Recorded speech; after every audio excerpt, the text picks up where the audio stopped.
prisoner for the season. That's right, the last for 1984. Roll on 1985. Today is it, and I can't wait to get out of all this. Be so good to be Maggie again. No more confrontations? No, not in this dreary old staff room. Look, for 8 weeks I won't have to be in here and drink the lousy coffee and have arguments with Meg Morris and, find things planted in my locker that those dreadful people keep doing to me. What are you going to do? What am I going to do? I'm going to go to Paris. Are you really? Doesn't sound very Joan Ferguson, does it? It doesn't at But all. it's going to be very Maggie. It's going to be very Maggie. Oh, that sounds great. Well, can't wait. This is the staff room that we're in here, so that the whole set will be packed up and disappear. Yeah. Hopefully it'll be cleaned. Yeah, that'd be nice, wouldn't it? Now, this must surely, Di, be the only prison in Australia where we let everybody out for 6 or 8 weeks to go home and have a good time for Christmas. So let's show everybody just, how ordinary Wentworth Detention Centre is. You game? Oh, all right. Well, what are we going to look at? What about a cell? Oh, well, if promise to let me out. Only if you behave. Otherwise, Morrissey, you're on a charge, okay? Oh, right. Let's go. Lead on.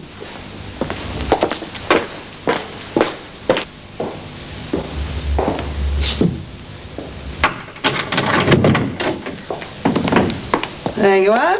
Standard Wentworth Detention Centre cell. Oh, it's very plain, Maggie. But it's not, it's all sort of... I think it's too luxurious. Oh, you do? Yes. Too luxurious. Too good for them. Too good for them it is. But it is all just sort of paper mache. I mean, you could get out if you really wanted to. But you wouldn't get past me. Oh, for sure. You wouldn't get past me. Do you find, though, that people believe the sets are real, that this is an actual place? Well, as a viewer myself, I think they look pretty real. They certainly do. Yeah. I wouldn't like to be in anything that anywhere near resembled a prison. I mean, I wouldn't like to spend any time in a room like this. There's not even a loo. And here we are in the infamous laundry. Does anything work in here? Oh, that's awfully neat, Maggie. Oh, well, they're packed away for the Christmas holidays. There'll be no laundry work see. done. Now, Di, I want you to step up here. You are now an official top dog.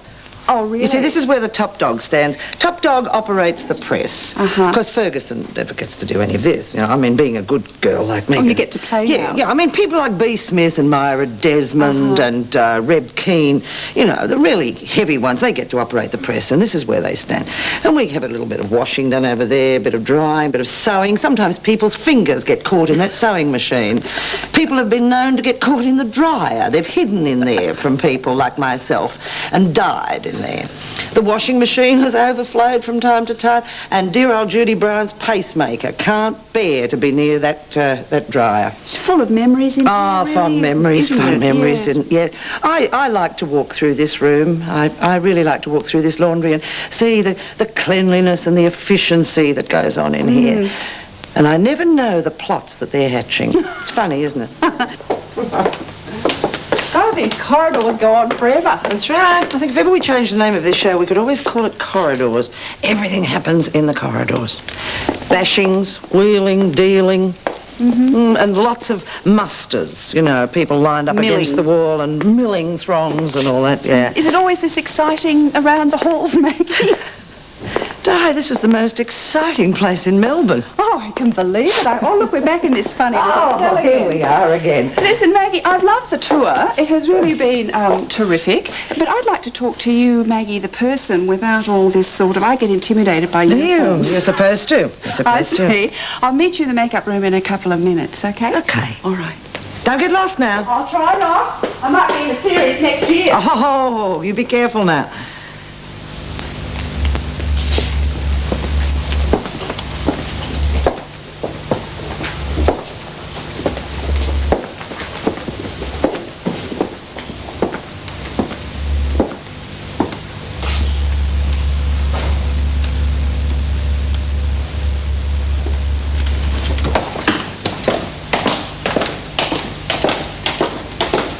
Let's have a look at a scene from Prisoner.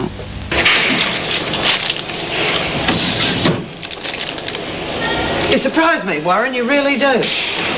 What makes you think you can run a book in here without me finding out?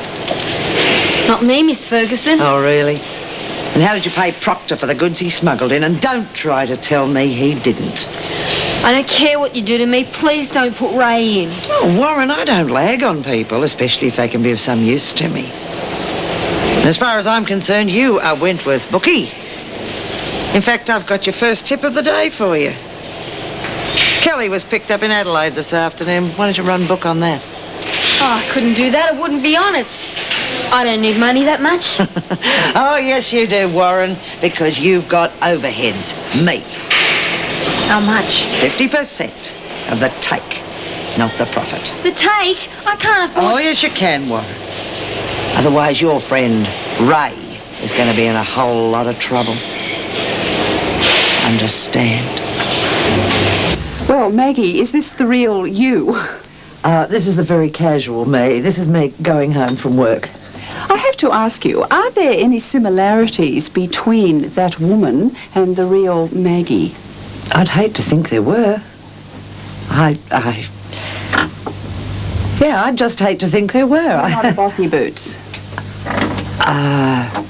Second thoughts? Bossy, yes. Sadistic, no. What was the character like when you first met her on paper, when you first started doing her? What was the brief you were given? Well, the brief I was given, I was given a fairly good outline, a background to her.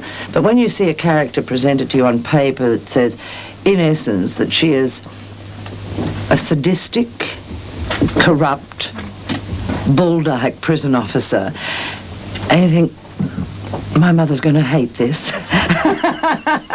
My mother does hate it too. But my mother is proud of me as an actress, so I cope. What are the advantages and the disadvantages of a series? The initial advantage for an actor in this country is financial. To have that financial security that the theatre doesn't offer. Secondly, it was playing a role that was vastly different to anything I'd ever done.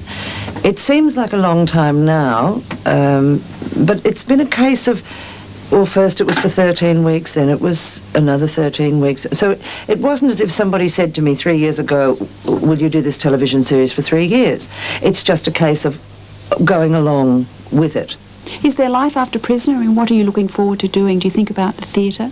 That's the light at the end of the tunnel. Not that I'm unhappy with Prisoner, because I'm going to come back next year, and you know, I know that there'll be good storylines for Joan Ferguson. There'll be great storylines for Prisoner. Lots of wonderful new characters are coming into the show, and I'm looking forward to a very exciting new year with Prisoner. It's almost as if there's been a throwing off of an old blanket, and we're going to find a whole wonderful new prison underneath there.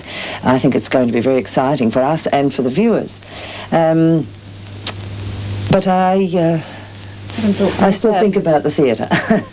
Well, we look forward to the new season of Prisoner 2. And listen, thank you for talking to us, and enjoy your holiday in Paris. Oh, I can't wait. It's going to be cold, but I'm going to love it. Bring me back a croissant. Thank you, Maggie. Thank you.